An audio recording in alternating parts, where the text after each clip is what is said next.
Hello ನನ್ನ ಸ್ನೇಹಿತರೆ, ಹೇಗಿದ್ದೀರಾ? ತುಂಬ ದಿನ ಆಯಿತು ವೀಡಿಯೋ ಹಾಕ್ಲಾರ್ದೇ. ಸಾರಿ ಎಲ್ರಿಗೂ. ಹಲವಾರು ಸಮಸ್ಯೆಗಳಿಂದ ವೀಡಿಯೋ ಹಾಕೋಕ್ಕಾಗಿರಲಿಲ್ಲ.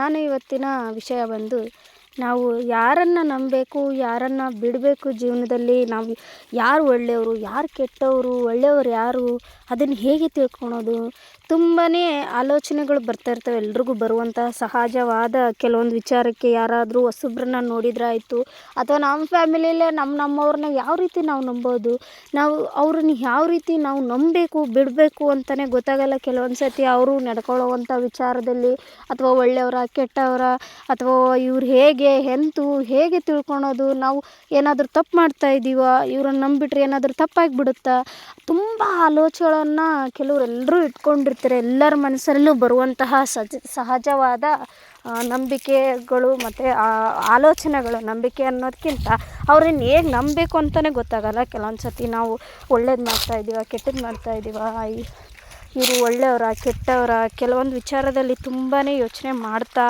ಇರ್ತೀವಿ. ನಾವು ಹೇಳ್ತಾ ಇರ್ತಾರೆ ಕೆಲವರೆಲ್ಲ, ಅವ್ರನ್ನ ನಂಬೇಡ, ಅವರು ಕೆಟ್ಟವರು, ಅವರು ತುಂಬಾ ನಿನಗೆ ಕೆಟ್ಟ ವಿಚಾರಗಳನ್ನ ತಿಳಿಸ್ಕೊಡ್ತಾ ಇರ್ತಾರೆ, ಅವ್ರನ್ನ ನಂಬಕ್ಕೆ ಬೇಡ, ಬಾ ನನ್ನ ಜೊತೆ ಇರು, ನನ್ನ ಜೊತೆ ಸ್ನೇಹ ಬೆಳೆಸುವಂಥ ಕೆಲವ್ರಂತ ಇದ್ದರೆ, ಇನ್ನು ಕೆಲವರು ಅವರು ಕೆಟ್ಟವರಾಗಿರೋದನ್ನು ಕರೆಕ್ಟಾಗಿ ಹೇಳ್ತಿರ್ತಾರೆ. ಇನ್ನು ಕೆಲವರು ಅವ್ರನ್ನ ದೂರ ಇಡಬೇಕು, ಅವರಿಂದನೇ ಅವರಿಗೆ ಏನೋ ಕೆಲಸ ಆಗದೆ ಇರೋ ರೀತಿ ಇದ್ದಾಗ, ಆ ರೀತಿ ಅವರು ಕೂಡ ನಮ್ಮ ಕಡೆ ಬರಲಿ, ಏನೋ ಅವನ ಜೊತೆ ಹೋಗಬೇಡ, ಅವನ ಜೊತೆ ಯಾಕೆ ಹೋಗ್ತೀಯಾ, ಅವನು ಒಳ್ಳೆಯವನಲ್ಲ, ಅವನು ಒಳ್ಳೆಯವನೇ ಇರುವಲ್ಲಕ್ಕೆ, ಅವರು ಯಾರೇ ಆಗಿರಲಿ ಒಳ್ಳೆಯವರು ಇದ್ದರೂ ಕೂಡ ಅವರು ಕೆಟ್ಟ ಭಾವನೆಯಿಂದ ನೋಡ್ತಾ ಇರ್ತಾರೆ.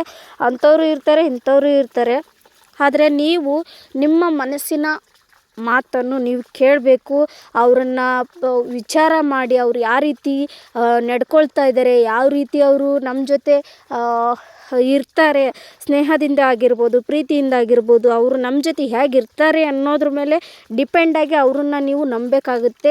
ಸಡನ್ಲಿ ನೀವು ಯಾರೋ ಹೇಳ್ತಾರೆ ಅಂತಂದೇಳಿ, ಅವ್ರು ಹೇಳಿದ್ರು ನಾನು ನಂಬಬೇಕು ಅಂತಂದೇಳಿ ಆ ಭಾವನೆಯಿಂದ ಯಾರೂ ಹೋಗೋಕ್ಕೆ ಹೋಗಬೇಡಿ.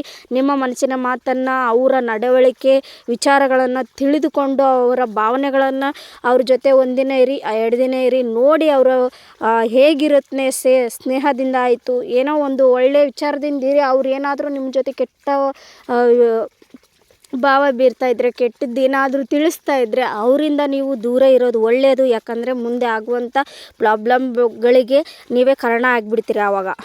ಅದಕ್ಕೆ ನಾನು ಹೇಳೋದು, ಸ್ವಲ್ಪ ವಿಚಾರ ಮಾಡಿ ನೀವು ಯಾವುದೇ ಯಾರ ಜೊತೆನೇ ನಂಬಿಕೆ ವಿಶ್ವಾಸ, ನಾವು ಯಾವ ರೀತಿ ಇರ್ತೀರಾ, ನಾವು ಇರಬೇಕು ಬೇಡವೋ ಅನ್ನೋದನ್ನು ತಿಳ್ಕೊಬೇಕಾದ್ರೆ ನೀವು ಸಮಾಧಾನದಿಂದ ಯಾವತ್ತಿಗೂ ಕೂತು ವಿಚಾರ ಮಾಡಿ, ಇವ್ರು ಒಳ್ಳೆಯವರ ಕೆಟ್ಟವರ, ಅವ್ರ ಜೊತೆ ಹೇಗೆ ನಡ್ಕೊತಾರೆ, ಹೇಗಿಲ್ಲ, ಅವ್ರನ್ನ ನೋಡಿಕೊಂಡು ನೀವು ಮುಂದೆ ಹೆಜ್ಜೆ ಇಡಿ. ನಿಮ್ಮ ಮಾತನ್ನೇ ನೀವು ಕೇಳಿ, ಇನ್ನೊಬ್ಬರ ಮಾತನ್ನು ನೀವು ಕೇಳೋಕ್ಕೆ ಹೋಗಬೇಡಿ. ಅದೇ ನಿಮಗೆ ಒಳ್ಳೆಯದು ಅಂತಲೇ ಹೇಳ್ಬೋದು. ಹಾಗೆ ತಂದೆ ತಾಯಿ ಹಿರಿಯರು ಮನೆಯಲ್ಲಿ ಇದ್ದವ್ರ ಮಾತನ್ನು ಕೂಡ ಕೇಳಿ. ಯಾಕಂದರೆ ಅವರು ಯಾವತ್ತೂ ಕೆಟ್ಟದನ್ನು ಬಯಸಲ್ಲ, ಯಾವತ್ತೂ ಒಳ್ಳೆಯದನ್ನು ಬಯಸೋದು ಎಲ್ರಿಗೂ. ನೀವು ಯಾವತ್ತು ನಿಮ್ಮತನವನ್ನು ನೀವು ಯಾವತ್ತೂ ಬಿಟ್ಕೊಡ್ಬೇಡಿ, ಯಾರ ಮಾತಿಗೂ ಕಿವಿ ಕೊಡಬೇಡಿ. ನಿಮ್ಮ ಫ್ಯಾಮಿಲಿ ಮಾತು ಕೇಳಿ, ಅವ್ರು ಒಳ್ಳೇದು ಹೇಳ್ತಾ ಇದ್ದರೆ ಅವ್ರ ಮಾತು ಕೇಳಿ. ಏನಾದರೂ ಅವ್ರು ಕೆಟ್ಟದ್ದು ಹೇಳ್ತಾ ಇದ್ದಾರೆ ಅಂದರೆ ಆದಷ್ಟು ಅವರಿಂದ ದೂರ ಇರೋಕ್ಕೆ ಪ್ರಯತ್ನ ಪಡಿ ಅಂತ ನಾನು ಹೇಳ್ತೀನಿ. ನಿಮಗೆ ಈ ವಿಚಾರದಲ್ಲಿ ನಾನು ಹೇಳಿರುವಂಥದ್ದು ತಪ್ಪಿದೆಯಾ ಅಥವಾ ಸರಿ ಇದೆಯಾ ಅಂತಂದೇಳಿ ನನಗೆ ಕಮೆಂಟ್ ಮಾಡಿ ತಿಳಿಸಿ. ಐ ಹೋಪ್ ಎಲ್ರಿಗೂ ಈ ವಿಡಿಯೋ ಇಷ್ಟ ಆಯಿತು, ಲೈಕ್ ಆಯಿತು ಅಂದ್ಕೊಂಡು ದಯವಿಟ್ಟು ನಮ್ಮ ಚಾನಲ್ಗೆ ಸಬ್ಸ್ಕ್ರೈಬ್ ಮಾಡಿಕೊಂಡು ವಿಡಿಯೋ ಪೂರ್ತಿ ನೋಡಿ. ಹಾಗೆಯೇ ಸಪೋರ್ಟ್ ಮಾಡಿ. ದಯವಿಟ್ಟು ನಿಮ್ಮ ಫ್ಯಾಮಿಲಿ ಫ್ರೆಂಡ್ಸ್ಗೆ ರಿಲೇಟಿವ್ಸ್ಗೆ ಶೇರ್ ಮಾಡಿ ಅಂತ ದಯವಿಟ್ಟು ಕೇಳ್ಕೊತೀನಿ. ಯಾಕಂದರೆ ನಮ್ಮಂಥವ್ರಿಗೆ ಸಪೋರ್ಟ್ ಮಾಡಿ. ಓಕೆ ಬಾಯ್ ಎಲ್ರಿಗೂ. ಮತ್ತೆ ಹೊಸ ವಿಡಿಯೋದೊಂದಿಗೆ ಸಿಗ್ತೀನಿ.